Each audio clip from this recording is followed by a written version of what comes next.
Cyberpunk 2077 is the one game that I've found in recent years that's able to pull me in and immerse me in the world like video games used to do when I was a kid. To go pretty far back, Jak and Daxter, I think the third one, was the one that really introduced me to open worlds and being able to find new places. And I used to then use my mind to come up with, people that would live in this town that was out in the desert away from everybody. And why would I have to go out there and discover reasons that just let me explore the world and gave me excuses to go to different areas that I haven't been to before. And this would lead into Need for Speed. I think it was Hot Pursuit, Seacrest Valley or Seacrest County. I loved that map, and there was houses that I would find that I imagined that my character would live in. And eventually I would play Assassin's Creed, Black Flag. That was my favorite. That was the one that got me into it. But I was playing the Assassin's Creed games, and I did enjoy them. And I enjoyed even Valhalla. Odyssey, but Valhalla I even enjoyed. But it was because I played that game with the mindset of trying to replay like I used to play the Lego games. So I didn't fast travel much. I tried to just be a part of the world as much as I could. But even then, it wasn't as enjoyable as I had found other games to be. And so then I would get into Watch Dogs, and I enjoyed those games a lot. But by the time I got to GTA, which was in COVID, I had realized that I didn't enjoy being a part of the world as much as I used to. I enjoyed the gameplay, I enjoyed the graphics, I enjoyed looking for scenic shots, but I didn't enjoy being as immersed as I had used to be.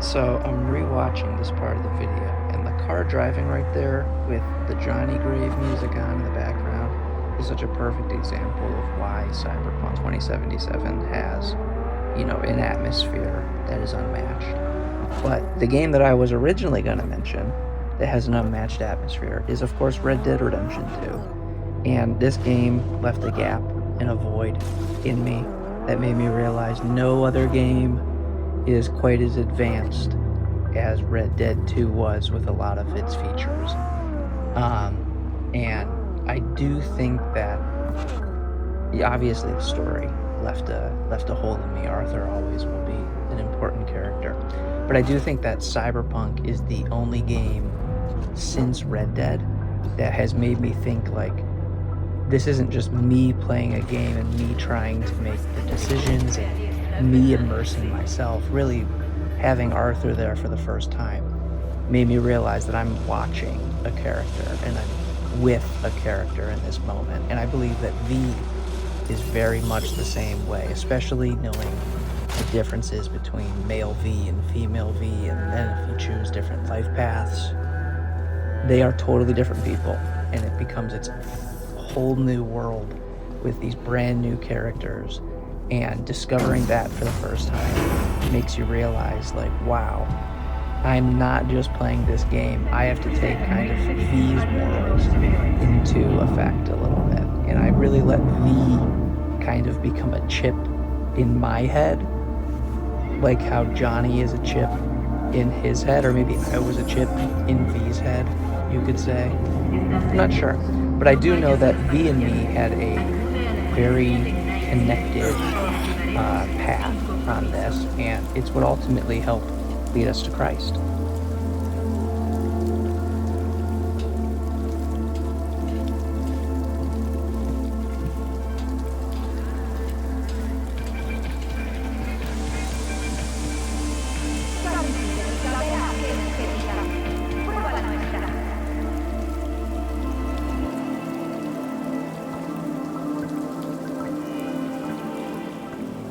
So in 2023, I was leaving my college that I was at for freshman year, and I was going to a bigger university with some of my friends. And at this point in time, I was really struggling with kind of all the usual things, I guess, that people can struggle with that Cyberpunk hits on, which is just the desires were all put right in front of me. I had almost everything that I wanted right in front of me, and I didn't feel any good. I didn't feel like I was a good person. I thought that I was, but looking back at it, I see the sins that I would make. And I think that Cyberpunk did a really good job at showing that feeling in a world. And I believe that it was just so dark, it was overwhelming, it was impending. And just the world of Cyberpunk is just such a dark and gritty world to be a part in, and it felt very relatable to how I felt at this time. At this point, I was depressed for 3 years. I was suicidal, anxiety, all the stuff. And Cyberpunk was just the perfect game that put all those feelings into a world. And once I had really discovered like the churches that are in Cyberpunk, and I do go to them in this video, but right here, this is my kind of spot to pray, chilling up top, just in the rain, listening to the music. There's just such a peaceful kind of setting that comes with this, and I do think that's what really made Cyberpunk so interesting, was the world is so relatable. The world is so dark, it's just right, like impending. Like there's an impending doom that's coming, and that's how I felt in real life at the time. So to be able to find a spot and a gap to be able to pray and to be at peace for a minute was really kind of this life-altering moment, because I found out that in this world, you know, as terrible as it can be, and, you know, obviously the world of Cyberpunk is about pushing the desires of the flesh and everything. And so really like trying to take in the characters like Jackie and like Padre and even Capitan, like getting to talk to him, I'm just like, man, like he's a cool dude. Like Saul, you ask Saul about, who is it, Bart Moss or something, and he's like, do you know our Lord and Savior Jesus Christ? And I'm like, Saul, you're a goofy guy, but that's a good response. That's a fire response. I enjoy that. So for me, I started to discover, like, in this world that's so dark, there are these places that I can go to that give me peace, and the characters help me with that as well. And so I really, at this point in 2023, this is right before Phantom Liberty, I was not in my best spot, but it helped me realize just how beautiful that world can be. And so then around Phantom Liberty time, I would say, like when Phantom Liberty came out, I stopped playing Cyberpunk. And I was in a point in my life where things actually were getting a little bit better. And I was pretty happy and I was pretty good. And that didn't last long. And it came crashing down. And sure enough, what was there for me? The world of Cyberpunk. Right? Night City was more relatable than ever before. Edge Runners was beautiful. I loved watching it. And I just begun to realize, like, wow, I now have an opportunity to fix myself and display that in a story and use another character and use a different world to help myself kind of overcome the problems that I was struggling with at the time. At this point in 2024, I had already completed the story once, and my first playthrough I did female V. I was a street kid. I really, really loved V. And it was interesting for me as I started my second playthrough to think that there's two characters named V, that, you know, my second one was a corpo male. And so I was like, this is kind of weird. But the voice actor and the voice actress for V did such an incredible job that Valerie and Vincent are very much different people in my eyes. And so while I enjoyed Valerie in my first playthrough a lot, this point in 2024, I was now like, I have nothing around me. There's nothing I can do other than focus on myself, kind of, and like what I have. And it made me want to do that second playthrough, so I made the male corpo. And it was just a fascinating experience to get to realize, like, the first playthrough, I knew what was going to happen, but that was very much me, just a part of the story. That was me following Valerie. This second playthrough, Vincent and I, like I've said before, like, it was as if we were connected with the chip, as V and Johnny are connected with the chip. And so my playthrough changed a lot. I tried to be a little bit more, like with the monk mission, I tried to not kill anybody that time, and then I was like, you know, while V might not be a Buddhist, I do recognize that, yeah, like I can control myself, and I can try to play this a little bit differently than my first playthrough, which was very much, what was it, mantis blades. I think I had the wire as well. I loved the pistol, I loved the katana, I loved grenades. It was just a lot of fun blowing stuff up and having a good time. So the second playthrough, I've been trying to be a little bit more logical and thoughtful with my approach as I go through.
For my second playthrough, male V was Corpo, and I started him basically looking like Agent 47. I did the barcode tattoo on the front forehead, and I went bald.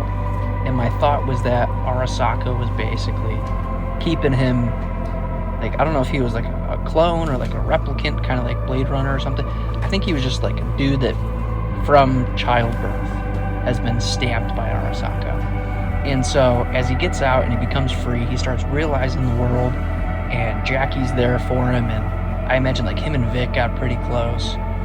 Even Misty is pretty awesome, and I think that V likes to hang out with them and spend time with them, but it's after the heist. So then, spoiler alert to what happens to Jackie, is I went back to the bar for the ceremony, the funeral, and that was when like Padre was there, and like I really started to like take in, like, you know, V, like, you should take this religion stuff a little bit more seriously. Like, you don't have to believe in it per se, but you should at least acknowledge that there's definitely something going on. And so that's what really begun me like going to the churches in the game. And I do think like Johnny, I imagine Johnny like picks on us a little bit, right? Because assuming like V knows that he's in the video game, right? He did the conspiracy theory thing. And so V knows, Johnny kind of knows, but Johnny's also like dead. So he's like pretty happy being where he's at. And he's like, what are you doing, V? You know, like you're listening to someone else that I can't hear. I like to think I can hear Johnny. I don't think I talk to Johnny.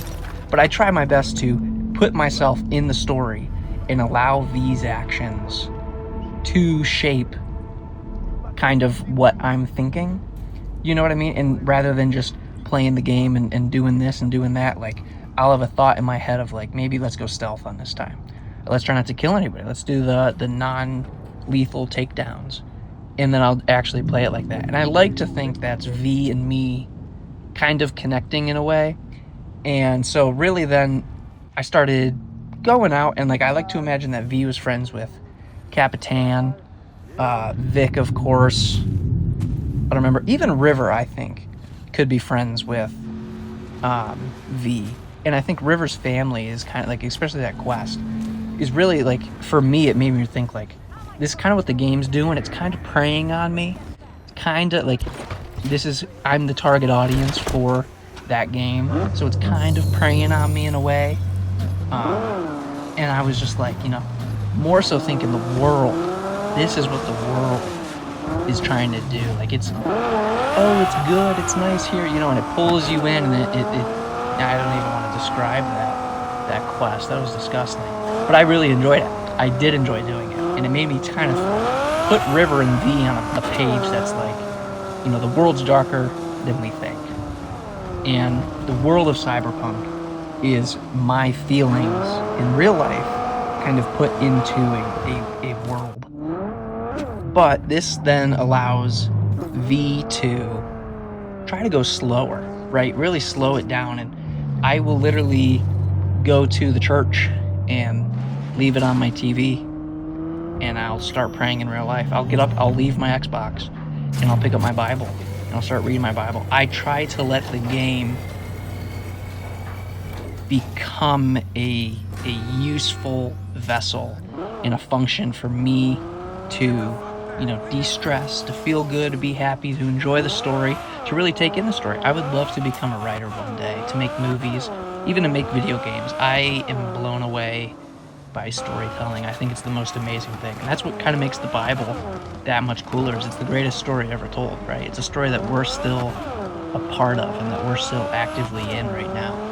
And I would say that the world of Cyberpunk has made me think more about, what I actually face on this earth than any other game or any other piece of media before, just because of how, I've seen comments and people are saying, we're getting all the lame stuff of Cyberpunk, right? We're getting the world of Cyberpunk without the cool things. I believe that to a degree, and it feels like that. You feel the doom and the depression from the technology that we already have.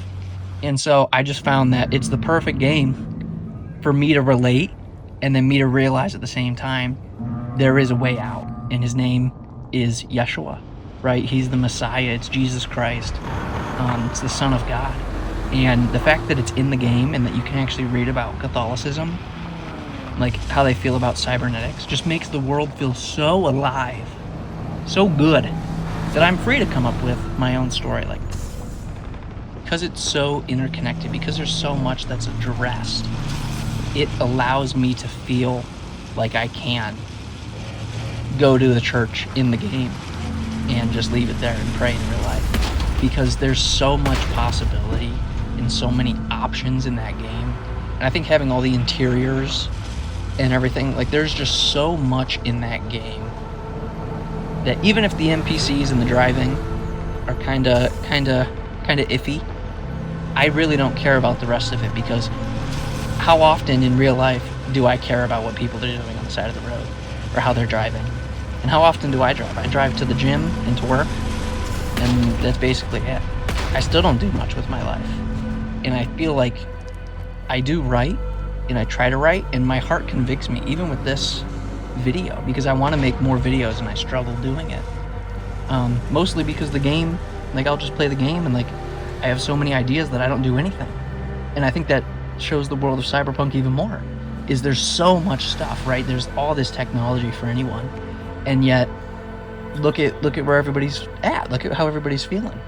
So for me, it just made me realize this is the world that we live in, and I'm given a choice in real life now to choose either to keep being a part of it and to keep going along, and it was not working well for me for a few years, or I can start choosing a light at the end of the tunnel. Is it real? Is it perfect? Is it, the ideal path? I don't exactly know everything, but I know that it's the one that he has called out for me, and it's the one that I've accepted. And I'm just so grateful that there's games like Cyberpunk that let me explore that kind of on my own.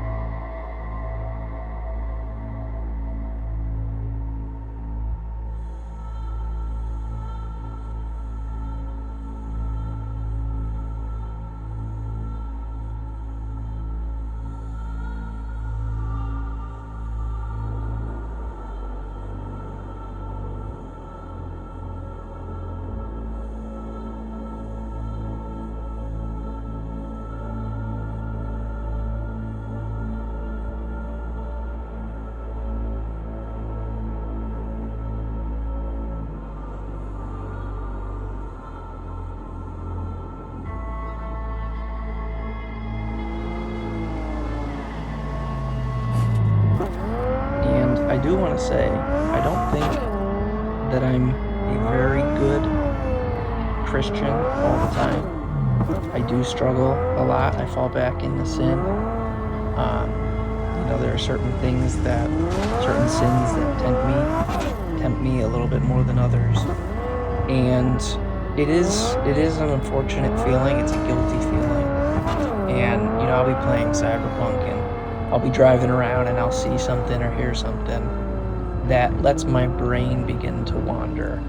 And it is hard when it does that to be like, really, is this what you should be doing? But it ultimately requires me to take control then in that moment, right? Like, it would be very easy to have God in my ear, like how Johnny is in B's ear. And it would be very simple to always do the right thing then. It'd be very easy to do the right thing. But what free will would I have, right? What choice would I really have in choosing him, ultimately? And trying to let my actions portray that. So I do believe that, the world of Cyberpunk, the temptation that it brings sometimes, it does fit the world. And I do think I can do a better job still, of course.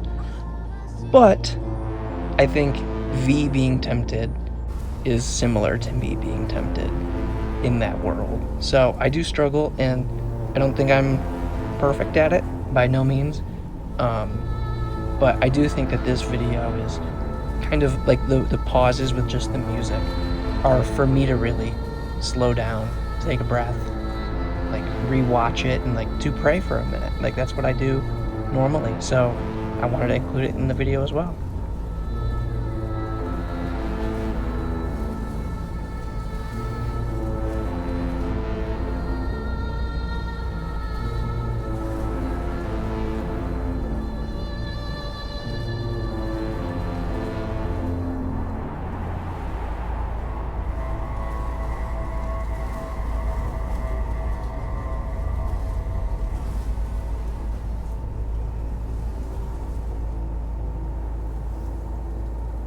While much of my journey to Christ has been very unique and very different, I do think there are a lot of ways that are, relatable and parallel, obviously, everyone else in the world.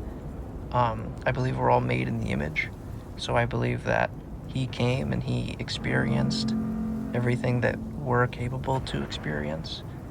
And because of this, I think that's what makes Cyberpunk even more important of a world for me, is that I acknowledge and I can see, like, everyone is suffering under that world, except for a few people whom would not probably read the Bible.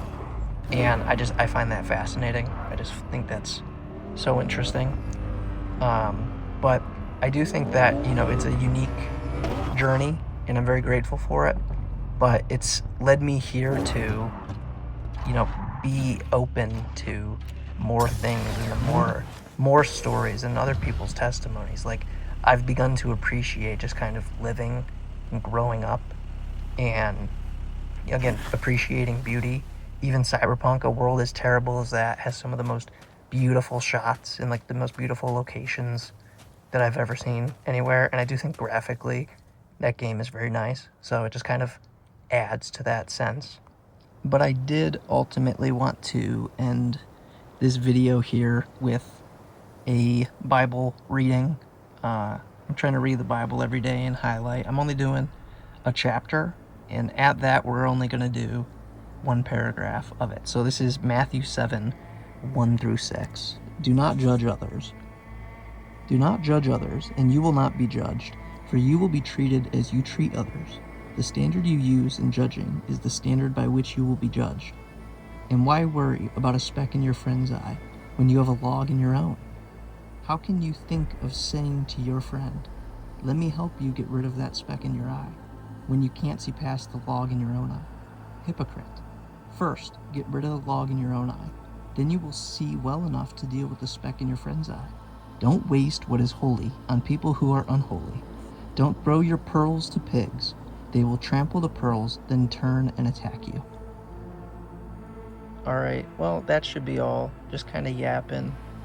I feel like God put something on my heart to, really try to connect and give me purpose then for what I enjoy and for what He wants me to do. And, I'm just really grateful. So, even if I'm the only one watching this, I want to say thank you. I enjoyed it. I'm speaking for my future self here. I'm sure I'll chuckle or something. I don't know. But, either way, very grateful, very thankful. Uh, Thank you so much, and God bless.